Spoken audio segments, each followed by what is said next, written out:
Hi guys, so in this video you're going to be seeing my appointment with Dr. Kohler.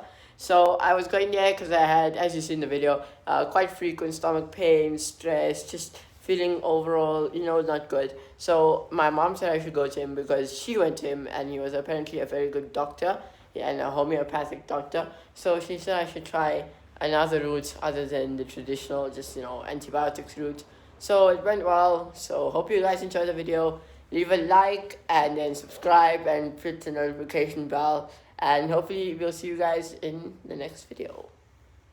Simple. We'll be showing this light now like that. All you need to do, look at this corner over here. Feel free to blink. Let's see what I have to say. Okay. Pretty good. So what colour are your eyes then?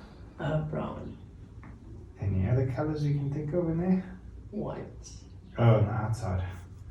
You know, you have orange as well. Oh, do I? Yeah, you got a bit of orange mixed with the brown, the tiger's colours. So did you know that no one in the world has the same eyes as you have? Really? Yeah, and not even your own two eyes are the same. They're more unique than your fingerprints.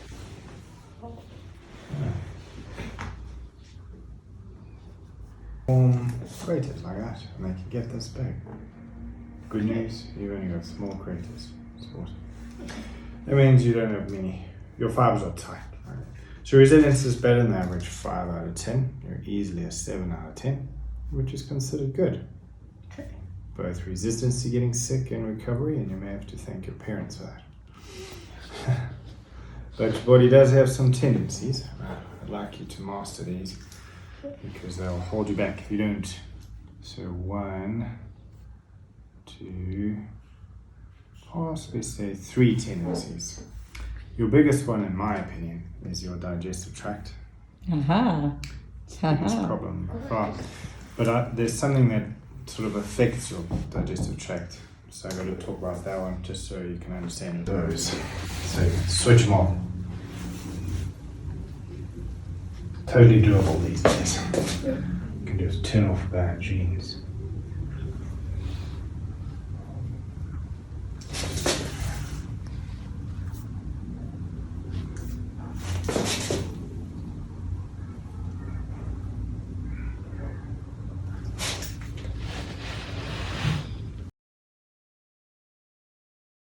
These folds from your pupil getting bigger and smaller all the time. This is your nervous system, you see. Your nervous system is super sensitive. It means you're watching everything all the time. Yeah? It says it's like being highly receptive, more awake, switched on. Yeah, it has its pros and cons though. Pros are your mind is quick. Oh, that's useful. And you're sensitive to those around you, so you can, over time, learn how to read people. You're also awake, so you'll see the signs and the omens. Eventually, your intuition gets good too. The downside though, no easy to find off switch, so receptive most of the time. So in a negative environment, surrounded by people that are grumpy, and it affects you, man. It sort of leaches through your resilience. You actually absorb some of their stuff. You internalize it, and it causes lots of tension in your body. Way too much tension.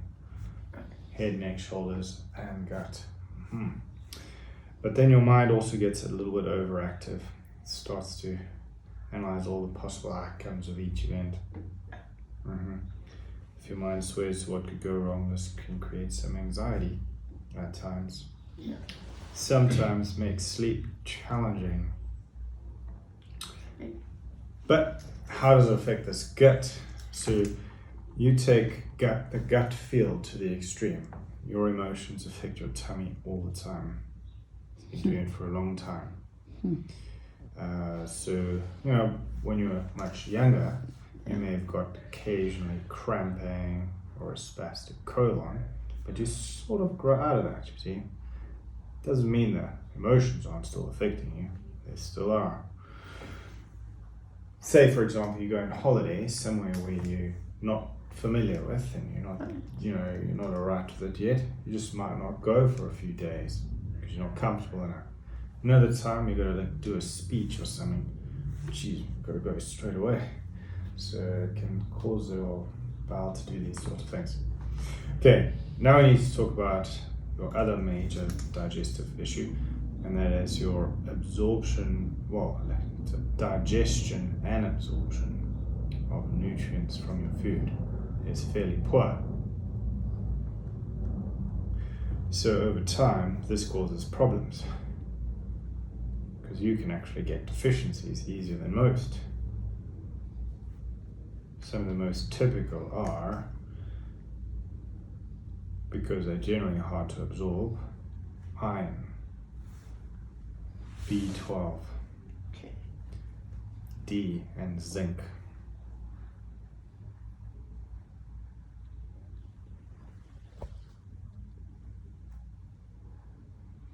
Yeah, so you look out for those. Can be others as well, though.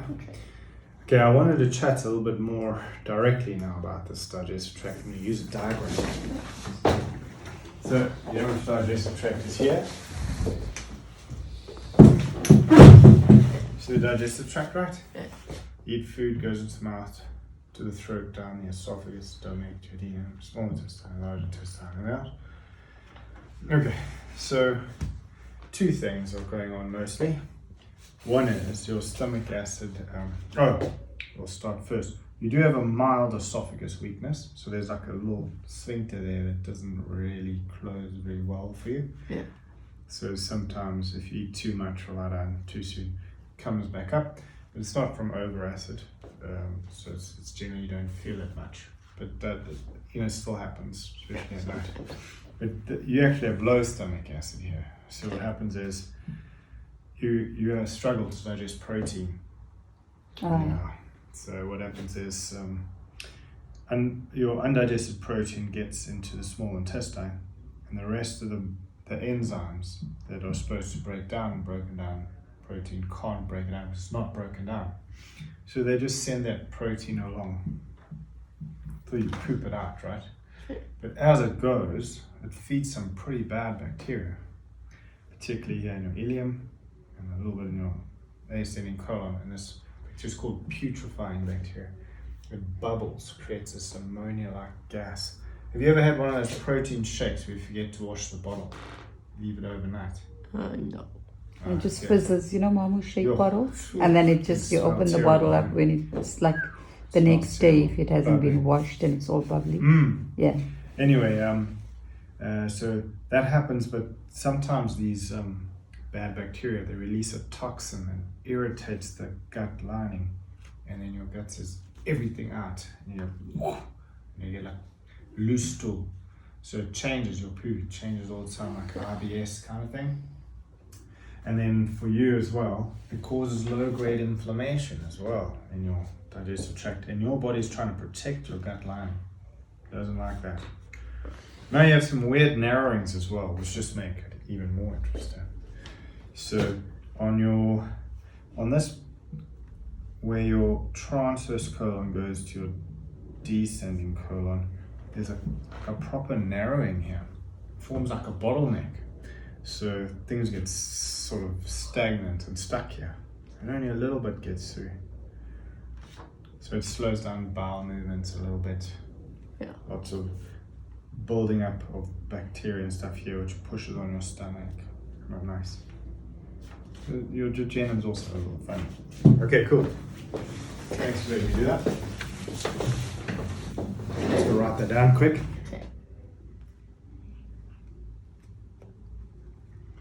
And then, sorry, running out of space if you've got you. Oh, really? There's a bit of narrowing on the, I'm going to call it the splenic flexure of your colon, which causes a bit of stagnation in the transverse colon, which can then affect bowel movements.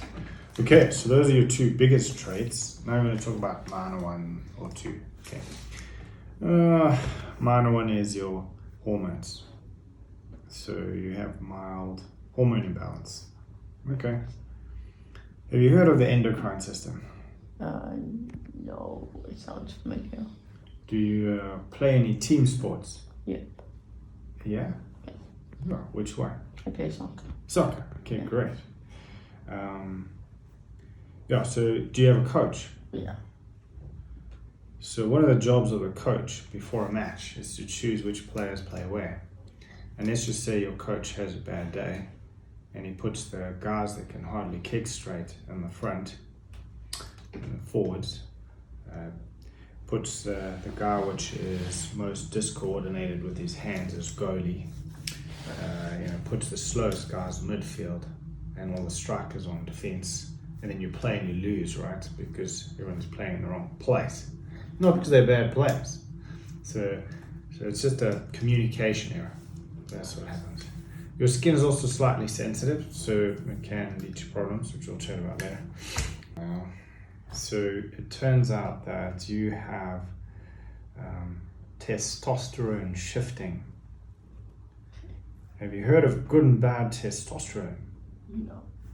Okay, good testosterone is pretty awesome because it gives us energy, enthusiasm, lean muscle mass gain. Like a young stallion ready to conquer the world, bring it on. And then there's this enzyme that converts good testosterone to bad testosterone, which has another name called dihydroxytestosterone, or DHT for short. And some of us are lucky enough to have more of that enzyme active at certain times. You may be a lucky winner of that. So bad testosterone is not great because it makes us tired, lethargic, unmotivated, irritable, moody, lack lean muscle mass gain, etc. Yeah, which is a bit rubbish. You get not impressed with the world. Not impressed with the mother as well, at the best of times. Yes, but there are ways and means to work with this, make it better, because you always want good testosterone. It's important. It might affect you when you're 50, long time away, encouraging prostate enlargement. But it's definitely not happening now, but you could totally prevent that, eh? So there are a couple of family traits, eh? So you can probably identify a grandparent that has this disease condition. You can blame them entirely for putting them in your genes and then just switch it off. So I want that rubbish. But there are at least two. So a big one is the pancreas, and so sugar imbalance is not the family's strong point. Okay. Sugar in? Sugar imbalance. Uh-huh. No, we'll talk about the other one just now. Let's Uh-huh. finish sugar first. So you'll burn through glucose like a sports car through petrol. So you get low sugar pretty easily, man. Is that why he has this tendency to want to eat something sweet all the time? 100%. See, your brain, which needs the most sugar or fuel than any organ in your body, notices the lack, and it makes you hangry, which will make you crave the sweeter things in life, and you want them now. So then you'll eat them. But if you keep doing that over time, you get insulin resistance, you see? And then if you do everything wrong for decades, it leads to diabetes. You can totally dodge that. Okay. It's sitting there in the genes, though, worth dodging. Okay, the other one, actually, strange enough, has got to do with the cardiovascular system. And there's actually slight blood pressure risk, high or low, in the family genes. Low. Yeah. Low. But it's just nice to Know about it. know about it and manage it, because you can. Okay, you hold so much tension in your head, neck, and shoulders. It's ridiculous. Like you're carrying the world on your shoulders. Thank you, mother. That comes from the mother and the grandmother. Yeah, so always keep that loose and look after those shoulders. Is there anything more? No, that's about it, actually. It says possibly the genital tract can be problematic, but that hasn't done anything at this point in time. It's usually got to do with, say, irritation or infections, but it's nothing. Okay, so what the white lies, which we will talk about through the last 2-3 weeks. That's very important. Well, it seems you haven't gone on holiday for long enough yet. Yeah. Your adrenals are still pumping as if you're in a war zone. some people would call that exams. Okay. Yeah, so unfortunately you're highly stressed in need of a holiday. So thank goodness. Yeah. But how this affects you, man, it makes you quite tired because your backup energy is disappearing. And then you get tired and it's like, oh, you need to have power naps and stuff like that. It's not cool. But at the same time, your nervous system gets wired. So you get like on edge. So the thing is, not a nice combo, being tired and wired simultaneously. It's like, all you want to do is sleep and you blooming can't. It's frustrating. Okay. It also turns your testosterone bad. So then the more stressed you are, the less impressed with the world you become. So you become more irritable, stuff like that. Yeah. And what else does it affect? Actually it does affect your tension in your back and neck. You get tension in your back and neck from this stress. It even affects your thyroid. You'd be like, what? Anyway, your thyroid gets blocked temporarily and can make you more tired. Okay, your intestine isn't great. It's in fact probably very, well, it seems to be a weak point. So let's just call it problematic. Okay, you do have a fair amount of sinus and post-nasal drip. Could just blame Joburg, but still, it is there. Yeah, the esophagus. That's you get the stomach also get a tiny little bit of low. And then he gets loads of cramps, doctor. Very, very often. Okay. Well, no, that's what we're going to talk about now. Is we're going to talk about your concerns. That was just a glimpse of your past. So now let's chat about. Do you have any idea why you're here today? Well, I think all the answers are yeah. Besides your mom dragging you, is there anything you'd like to make better? Yes. Definitely my stomach pains. Yeah, I lot, especially in the mornings. That's your biggest concern. Yeah? Okay, so I want you to elaborate when you say stomach pain. Can you point where in your abdomen you notice it? It's here. So it's on the epigastric. But like the whole strip here, or just the middle part? No, just the middle part. Middle part. And then you say it happens in the mornings? It happens in the mornings after I eat. So mornings just on waking up, even before breakfast? Yeah. Okay. And mornings after I eat. Waking, and then also after eating as well? Yeah. Sometimes just random times it will happen. Sure. Sounds like you have more pain than not. Yeah. How would you describe that pain? It's more like a cramp. Like squeezing? Yeah, kind of. How long is quite a major concern? Any minor ones you want to fix? No, there's no minor ones, but there's another major one while we're here. One of the biggest reasons, two reasons why I brought him is exactly like how you pointed out, and I've noticed this especially in this past year. He tends to absorb a lot and he tends to keep it in. So academically, he's extremely bright, but he feels he's not doing enough. He's a 96% aggregate student, but he seems to be putting a lot of pressure on himself, thinking that it's not enough. There was a point where the boys applied for prefects and he didn't get it. It affected him really, really badly. I have high expectations from the boys, but I know he does his best. I know whatever he's putting out there is his best. He's going into high school next year. And I'm really concerned that I don't want him to. He should know what he's doing is his best, but to be able to compare with the other boys and say, I didn't make it to 100% or 98%, and that's killing him. And like you're just saying now that his body still seems like he's under stress. He's done exceptionally well. It's already a week and a half that we've got the reports. So I don't understand why. Yeah. See, there's also a bit of a life lesson here. You have to, you see, there's, it's actually very detrimental to compare yourself to others. The reason is none of us are the same. So it's a complete waste of time, really. Yeah. Each person has their pros and cons, things that they're better at, you see. And one can sort of kill yourself trying to be like someone else. You should just master what you have That's the better strategy, much better strategy. Just trying to think. Yeah. So I think it was Jordan Peterson. He's quite a interesting psychologist. He has 12 rules for life, and so the one is shoulders back, back straight, as in you face the world head on, and you just stand in your own ground. Right. And you don't try and be someone else's. You just get your ground and you make it stronger and stronger, you see. And some people will be better at this and some people will be better at that. But no one will be better at being you than you, okay? And it's sometimes these idiosyncrasies that we have that make us stronger. And life is meant to be enjoyed, Yes. So I do need to ask, because remember I said to master your health is to be healthy and happy.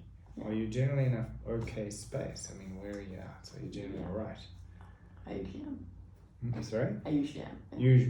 Usually. So I know we as males are pretty useless at expressing emotions. That's not exactly our strong point. So I use numbers. It's much easier. So I've got something called the happy sad scale. It goes from 1 to 10. 1 is so down, depressed, I don't want to be anymore, I've had enough of this rubbish, I'm planning my exit. And 10, I'm so happy, I'm almost flying. And then 5 is like I'm in the middle, I'm like, I'm fine. So where do you fluctuate between right about? Maybe 6 and 8. 6 to 8. Yeah, 6 to 8 and 9. Okay, cool. And then just to check, do you get anxious and worry about stuff? Yeah. You do? Do you ever get to the point where you're panicking? Yeah. Like a panic attack? Not maybe a small one. Would you say is your biggest fear out of everything? Probably heights or I don't know. Yeah, heights. And nothing else? And school related, life related? No, just heights. Just heights. Okay, I'm glad. Okay, cool. That's Let's check you out then. I'm going to ask you a couple of questions while I'm checking you out though. So you come sit up here again. It's not like I'm feeling tired most of the time. What? Did you say you're feeling tired most of the time? No, but I'm... Not, just in between, up and down, up and down. Yeah, it's like I'm not overly active, but I have enough energy to do what you need to do. Yeah. Okay. So you get by. Yeah. I mean, you find sometimes you're like, oh, it'd be really nice to just rest for a bit during the day. Yep. Yeah. Okay. Sleep. How do you sleep? I sleep well once I fall asleep. Does it take a little while to fall asleep though? Not very long, but it takes some time. Like 20 minutes? Yeah, around there. Okay. And the reason it takes so long, is it because are you thinking too much, or No, you can't get comfortable, or your mind's too busy? I just can't fall asleep usually. And then, because I can't fall asleep, I just start thinking. Okay. Good. Yes, or okay. Okay. When you fall asleep, you sleep through then, once you've fallen asleep. Yeah. Okay. Your temperature is slightly cooler than average at 36.4, almost 36.8. Do you feel hot or cold at times? No, not really. Not really. Okay. Suspect your overall temperature is slightly cooler. No pain when I press there? No. Okay, look up for me. That's alright. Let me see your nose.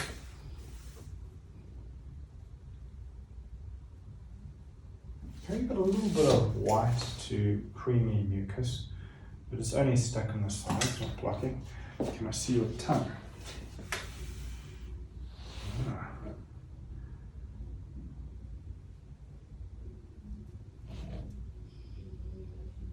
Do you still have tonsils? Yeah, I think we haven't removed his tonsils. Okay, cool. I want you to try. You don't have to stick your tongue out or anything, but to try and open the back of your throat. Listen. There they are. They have had a bit of history though. Your epiglottis is pretty big, and your tonsils are actually pretty big, and they're lobed. And on your right tonsil, you may. We'll use a clicker anyway. I forgot to say needles when I was fierce as well. Really? I hate needles. Really? How did you not feel this? I didn't know this. I'm not a big fan of them myself, actually, but I do like to be gentle, so I'll do this. It's like a prick. It's not even a needle. Yeah, It's just a prick. Okay, now you know he'll actually be able to feel. You know what he's gonna say? He's gonna say you're acting like there's like 4 tigers running behind you. Oh yes, you one of those tigers. One of those tigers. Yeah, just so you know, you can be a tiger if you want to. Is that how you think of me? You think I'm a tiger? No. Running behind you. Huh? No, I'm saying you can be a tiger. Yeah, I'm going to check your hemoglobin. Is that all? Just Yeah, all sure. This one's it's all one click, so not to worry. Yes. Glucose. I wonder if I should check your glucose. Let's check your glucose as well. I think you might be a bit low because you just like food goes through you too quickly. There's this super cool bacteria in your colon, you see, they're so important. They break down fiber and they make the best fuel for you that you can get, called butyrate, a short chain fatty acid. It's like nitrous. You want as much of that as you can get. Okay, it's like we just usually use the middle one, just because it's the biggest one. So tiny little one on the side. Sorry about that. I know it's not pleasant, but that's it. You just squeeze the rest out of there. See? That one I'm gonna look at in the microscope. No, just to spot check your glucose. Do you have any breakfast yet? Yeah. And cereal. Okay.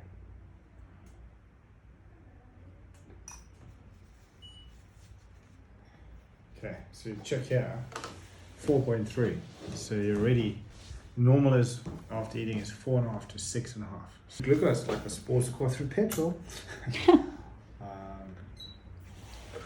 We always want to aim for slower release carbs if we can. Which is the Telbina and the oats. Yes, ask the doctor. We're sitting here. That's why I brought you here. Sweet potato is also awesome. You see? And, yeah, oats are better. I don't even have Seeds, no oats seeds though. as well. Seeds. Nuts also pretty good. Got some protein for you. Sugar spikes and then crashes, drops you. Okay, your hemoglobin's 15.2. Well, that's fine, eh? You only really need to be above 13.5, so rock it there. No noticeable anemia there. Now we're going to have a look at your blood. So no iron problems there? So hemoglobin is the most important Right. part, or need for iron. Because I think he's read it somewhere recently about iron, and he's been telling me that he's been feeling very weak, and he thinks No, he has. I didn't say I had iron deficiency. I said because a lot of people who have iron deficiency say that, like, especially when you just get up, you feel like a dizziness in your head, and then No, that's low blood pressure. okay. Someone told me it Or was iron low, deficiency. low glucose. Low Or when you glu- get short of breath. That's also. But we'll look at your blood too. Eh? Sometimes you can see if they're all hollow, then we know, like, hey, they're missing stuff, like iron. So let me just get this thing focused. Look at this. This is very interesting. You'll learn so much about yourself here. What's happening inside your body, at least. Let's make it a bit dark here. So these are your red blood cells. Okay. And actually moving fairly well spaced as well. So let's just go a bit closer.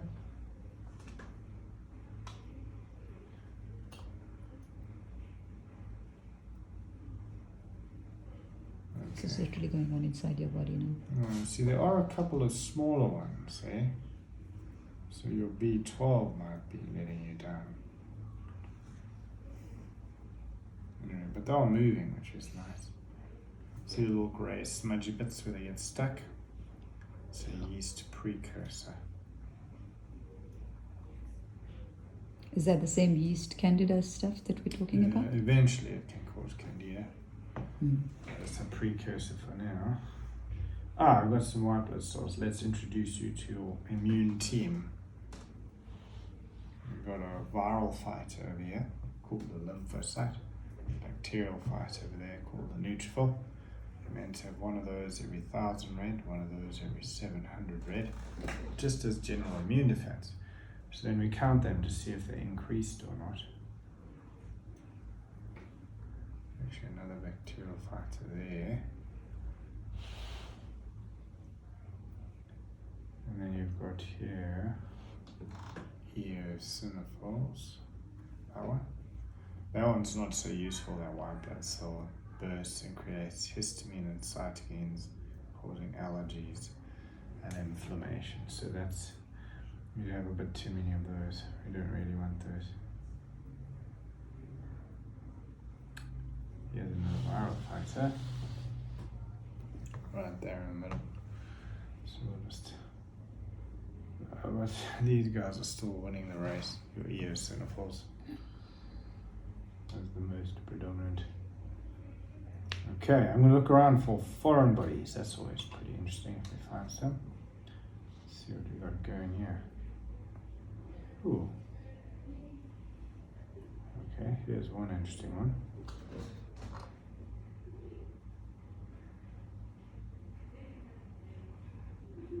See this long ribbon-like thing? Mm-hmm. Yeah, that's parasitic debris from your digestive tract. Mm-hmm. Yeah, I don't even know what that is. Yeah, I know what that is. Here you are.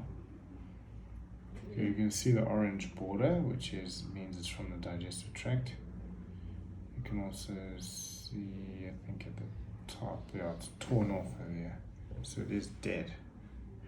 So it's not alive, but possibly there was a they might. parasite at one point in my body. Yeah. See, often there are still more in your actual digestive tract. It's not circulating in your bloodstream, the debris. Unfortunately, it's not in a phase of replication, so I can't actually tell you which parasite it is. But I will be looking. Maybe we'll find other ones.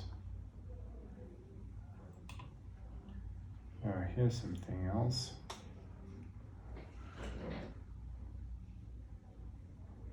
So these greenish blobs, they're called genitourinary proteins. Can be three things, unfortunately. One is the urinary system, but usually it'd have other symptoms, you know, pain, burning, frequency. He does get that. What? Yeah. Really? Occasionally. Yeah. Not all the time. Not all the time, but he It's does get that. sometimes, He's yeah. prone to getting UTIs, eh? Okay. Well, Yeah. we should possibly just check your urine to make sure it's okay. And lower back pains when that happens. That's the kidneys. More kidneys. Yeah. Yeah. That's a bile protein, and it's got abnormal bacteria in it because good bacteria don't cause inflammation. Let me see if I can find more of that.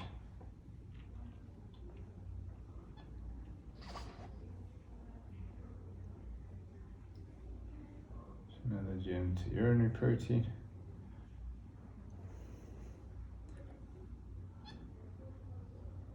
You do get dehydrated.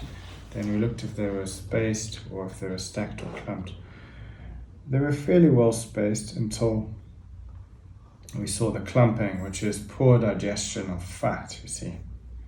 What causes poor digestion of fat, I think, is basically sluggish bile from your gallbladder. You do have a couple of those smaller red blood cells, we call them target cells. They do indicate low vitamin B12, not necessarily iron. White blood cells, your eosinophils were the most increased, which were the big round ones. and they indicate an over-response of the immune system, or autoimmune response. This encourages both allergies and inflammations. You don't really want to encourage those. You have slight increased immune defense, but not enough to say you're actively fighting an infection. Okay. Foreign bodies were probably the most interesting. You had some parasitic debris, which is a sign that you most likely still have some in your intestine. You also have some bowel inflammation with bacteria inside. This is abnormal bacteria and is problematic. You also have mild yeast, which is like the weed of the guts and grows easily, and you have genitourinary protein. So obviously I have to rule out that it's not your urinary system. It can be prostate and bad testosterone as well. So totally your weakest point, and there's a couple of things going on there. So one is you do have low stomach acid. This does cause low acid reflux, like you've had that since you were kind of born. Yeah. So the problem is this low acid reflux goes in and it burns your throat the whole time. And your tonsils have become easy targets for streptococcal bacteria. Yeah. And they're still hanging out in your right tonsil as if they own the place. So they get inflamed and infected. And this is problematic because the strep bacteria, you actually swallow it. You swallow it all the time. So you have streptococcal bacterial overgrowth in your gut, which is not great. The second thing is, with this low stomach acid, it's your protection against pathogens that enter the mouth and nose, including parasitic. So, because you have less protection, you now have parasites living in your intestines. So the problem is you're not just feeding you when you eat, you're feeding them buggers as well, you see. And the problem is they get first pickings and leave you with the leftovers and their excretions.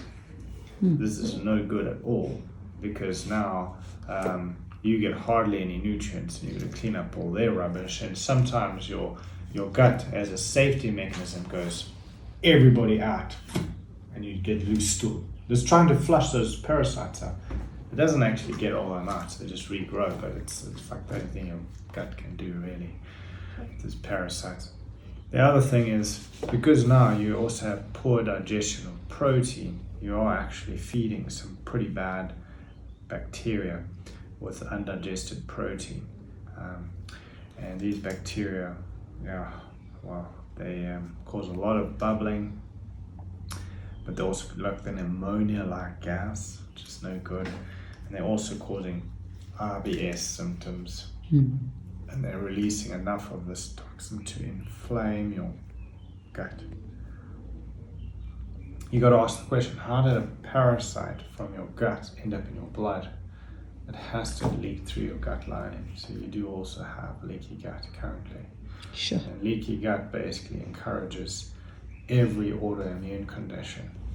And when you're highly stressed and you have an autoimmune tendency and your gut takes the hit, it can slowly go to inflammatory bowel disease, and then if you leave it to do nothing, it can lead to Crohn's. Sure. So we don't want to do that. It's not to say that you have any of those yet, but we should totally fix this and get your gut on the right side. How would we do that? So I'm just going to write there in the urine dipstick that but acidic and sediment, but no infection. Okay, so then there's genitourinary proteins is bad testosterone, which is what I've got to tell you about this. You know your nervous system, right? So it's very important that you do not overstimulate your nervous system. But what overstimulates it? Adrenal usage. So, and you need to become really good at not using your adrenals, because now you use them all the time, which is understandable. Let me explain how your adrenals work. Say you're being chased by a lion, your adrenals will kick in. It's all about survival now. They increase blood supply to your survival systems, ditch the non-essential. They'll increase blood supply to your brain to outsmart the lion, and your senses to outsmart the lion, which is great. It seems like a good idea, but if your brain's already blimmin' fast, all you do is see 3 lions now. It just makes you anxious, you see. It increases blood supply to your heart to outlast the lion, and to your muscles to outfight or run from the lion. But what does it ditch? It's non-essential. You are not going to have a power nap running away from a lion, because you're going to get eaten. So your adrenals reckon you're going to die when you sleep. So you sleep with one eye open, looking out for lions, which is why it takes a little while to go to sleep, because you've got to make sure there's no lions around. Okay, makes difficult sleep. You're also not going to stop for a snack running away from a lion, because you're going to become lunch for the lion.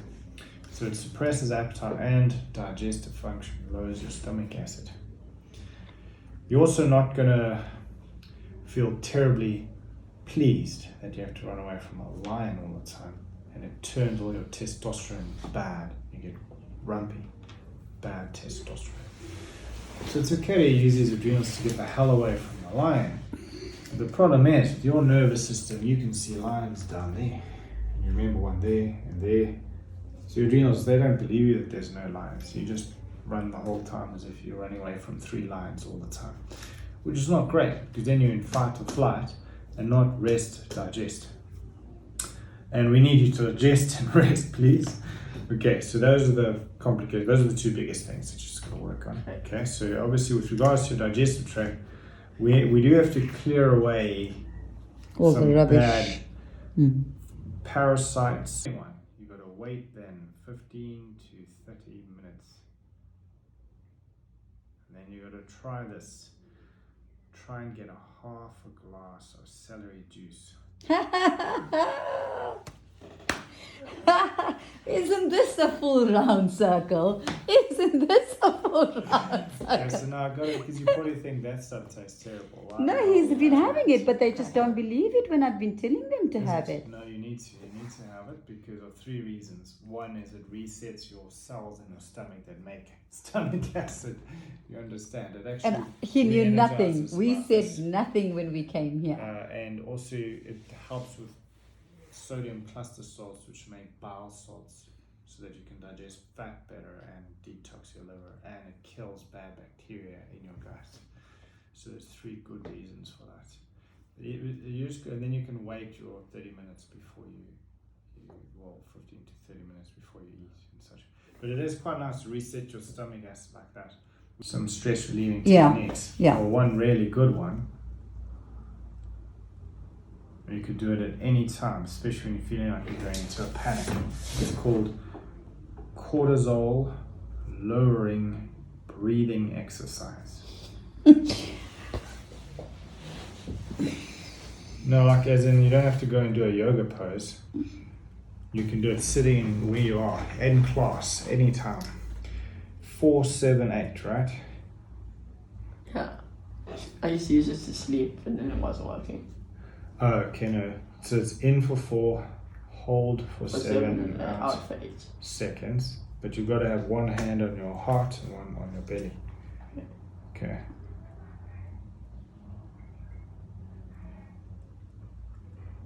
Okay.